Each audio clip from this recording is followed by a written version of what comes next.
Hey, happy Sunday, guys. Thanks for joining me on this vlog today. It is Sunday, and I wanted to talk to you about accountability.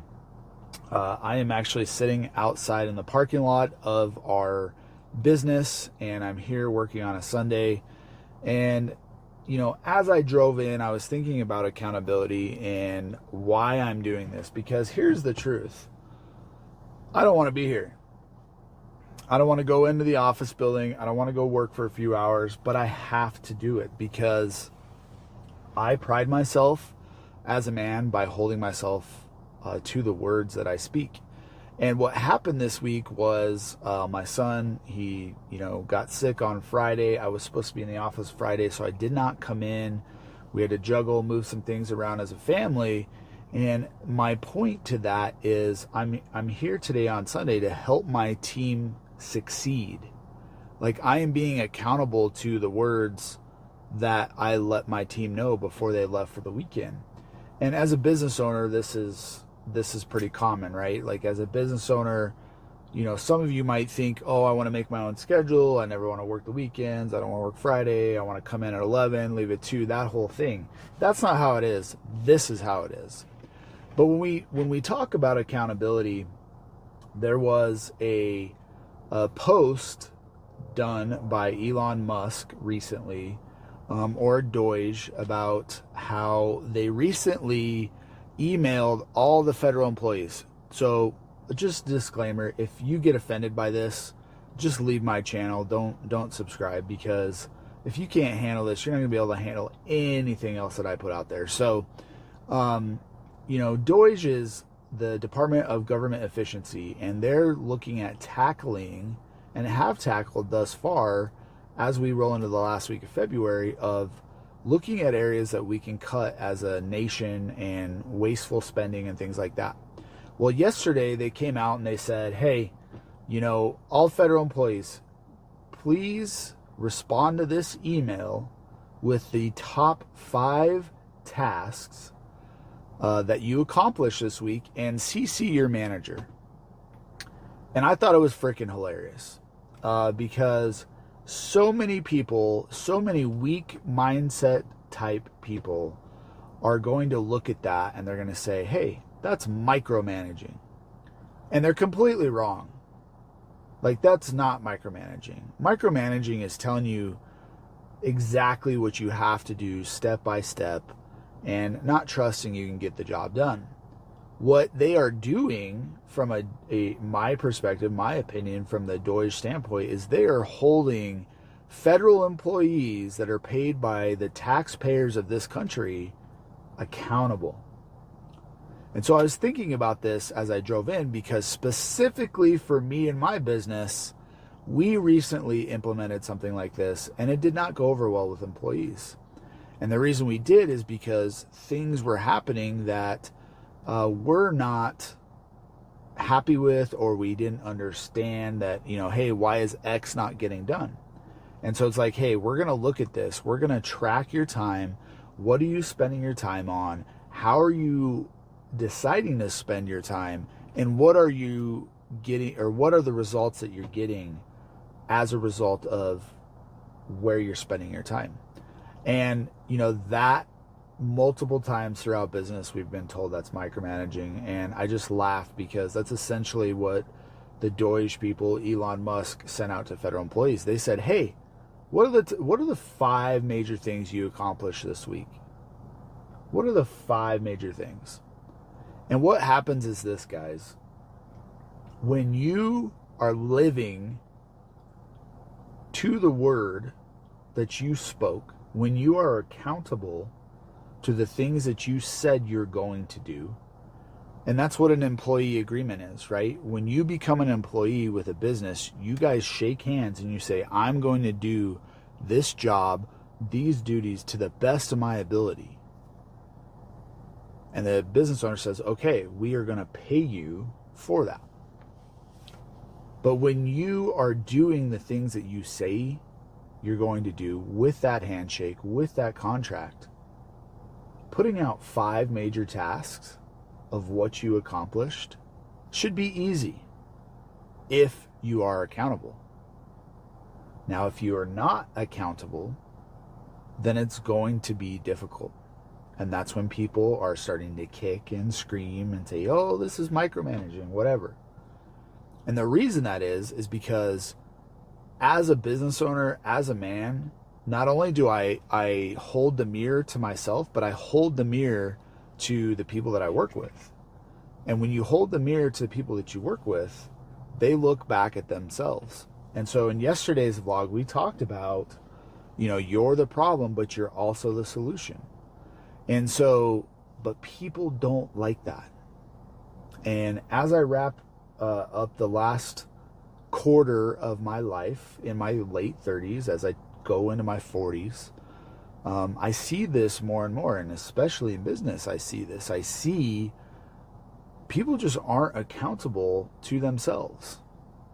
And when I reflect daily, guys. I am constantly reflecting on the past day, the past week, and this idea of accountability shows up everywhere in your life.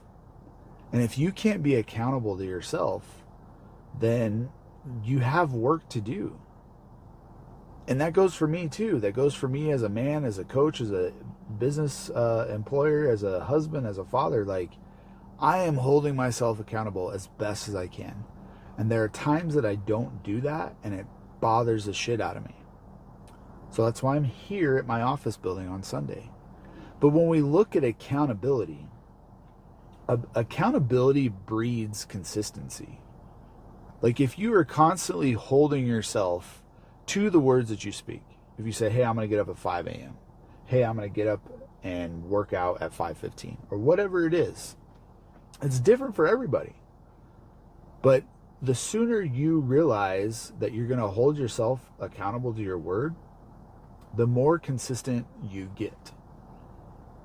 But if you choose to not hold yourself accountable, yesterday we talked about poor people having poor excuses.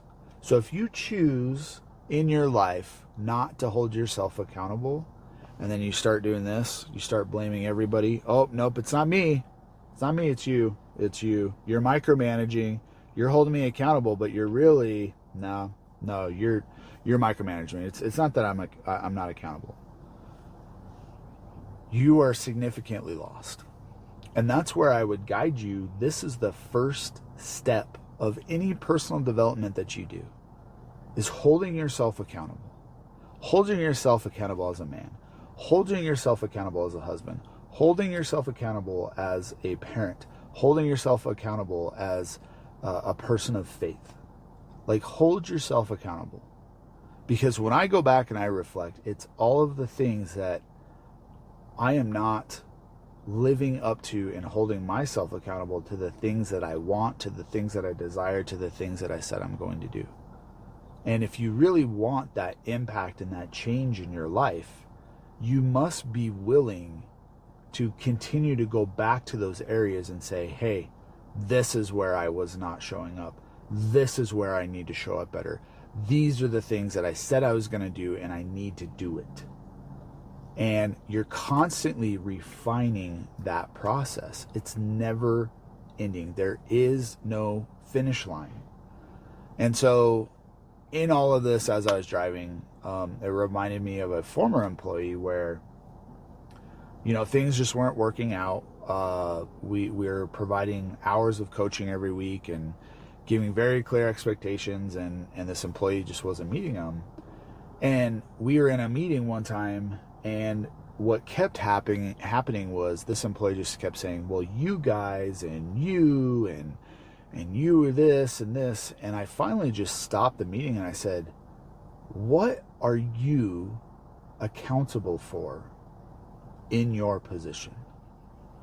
And immediately that employee was like, well, you, and I was like, no, you're not understanding me. What are you accountable for in your position with this company? And this employee resorted to, well, we're just not going to agree on this. So what happened was I held up the mirror and I said, you can blame me all you want all day. It doesn't mean it's right. It doesn't mean it's okay. But I am asking you, as your supervisor, as your employer, what are you accountable for when it comes to your position with our company? And the employee couldn't tell me. Like it was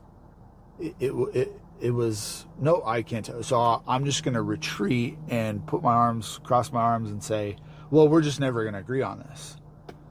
And as a man, as a business owner, entrepreneur, that's so telling, right? It's so telling that this person was not getting the concept of what I was saying. Like, this employee could have said, well, my job is this, this, and this is how I show up to do this, this, and this, and I do a damn good job on this, this, and this. But instead, it was, I'm pushing back. I'm gonna push this away. I'm not gonna deal with it. We're just not gonna agree, so I'm not gonna even go there. And it reminds me back when I was at the fire department, how I went through a basic interrogation course. And what they said that, like, from a fundamental foundation, when you would interrogate somebody, like, this is basic stuff that cops, FBI, all those types go through. And I went through it as a fire investigator. They said this, they're like, if you accuse somebody of doing something wrong, the first tell is, like, if I said, hey, you stole $100,000, and if you're truly innocent, you are going to fight that to the death. You're going to be like, absolutely not, you're wrong, you don't know what you're talking about, blah, blah, blah, blah. And the person that is most likely guilty, right, everything, trial by their peers, right, is not going to have the same reaction to the person that is holding themselves accountable, to the person that's going, nope, I definitely did not do that. You are so full of it. You don't know what you're talking about. The person that is guilty is going to kind of step back and go, well, no, nope, that wasn't me. And that's the thing, guys, like, with holding yourself accountable, like this instance that I'm talking about, an employee, like, if it were me, the times in my career where I got called out or I had a difficult conversation, like, I fought for the work that I had done, because I thought the work that I had done was the best damn work possible. Like, I knew I gave everything that I did, and I knew that I checked the boxes. It doesn't mean that I don't make mistakes. But when challenged of my word, of my accountability as a man, unless I didn't do a good job, and I frequently have to eat crow with my staff. I just had to do it the other day. But I will take accountability and say, you know what? I screwed that up. I forgot to order that product. That's on me. That's exactly what I said last week. So to wrap all this up after, 13 minutes of this conversation is, look at your life and figure where you're not being accountable. Are you saying you're going to help your wife do something? Are you, saying you're going to get up at 5 a.m. and work out? Are you saying you're going to read the Bible? Are you saying you're going to take your wife on a date? Are you saying you're going to play with your kids? But then when the time comes, you don't do it. See, that in a man specifically breeds all of this crap within inside of us. It breeds shame. It breeds guilt. It breeds dissatisfaction. And I feel that. I understand that. I feel it. I'm not exempt to this. I'm not some, person that's perfect. I'm definitely not. I definitely struggle with this sometimes on a daily or weekly basis, because there are times, like I'm sitting here right now, that I don't want to do something, but my word, my accountability is more important than my feelings. Because my feelings are, I wanted to stay home with my family. My feelings are, I just wanted to sip coffee in my office, read some leadership books, and just do whatever. But my accountability and my word is more important than that. and I want to set my team up for success. So I'm here on Sunday. I'm going to go upstairs for a few hours. I'm going to make sure that my team has everything that they need so that they can be successful this week, and that they know that they can rely on me to be accountable to myself and accountable to them. So the last thing I want to talk about is you have to be willing to be accountable when it sucks and when it's good. So meaning, if you're going to take the credit for the job done, you can take that credit, but you also must take the credit for when you screw up. So like I was saying, last week I had to eat some crow. I forgot to order a certain product that we offer. A patient came in, we didn't have it. And so now it'll be here, tomorrow. So I took accountability. I said, you know what, that's my fault. I cannot blame anybody but myself.